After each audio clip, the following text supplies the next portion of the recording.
سلام دوستان، امیدوارم هر جایی که هستید خوب و خوش باشید.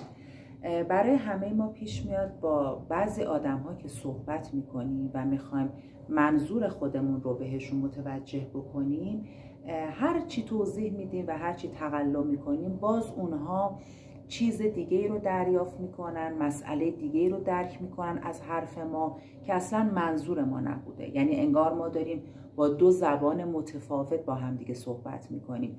این افراد در حقیقت افراد درمان نشده هستن، افرادی که به آسیب‌ها و زخم‌هاشون آگاهی ندارن، اگر هم آگاهی دارن برای درمانش کاری نکردن. این آدم‌ها از طریق گوششون حرفهای شما رو نمیشنون، بلکه از مسیر زخم‌هاشون حرفهای شما رو میشنون، از مسیر ناامنی‌هاشون و حال بدشون. برای همین هیچ وقت منظور اصلی شما رو دریافت نمی‌کنن و شما بسیار بسیار خسته خواهید شد که دائما انرژی بذارین و برای این افراد توضیح بدین. برعکس افراد درمان شده و آگاه با گوش‌هاشون به حرفای شما گوش میدن، نه از مسیر آسیب‌هاشون، و شما احساس میکنین که خیلی راحت منظور اصلی شما رو درک میکنن.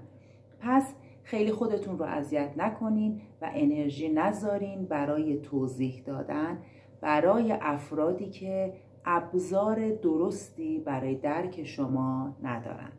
هر جایی که هستید خوب و خوش باشید.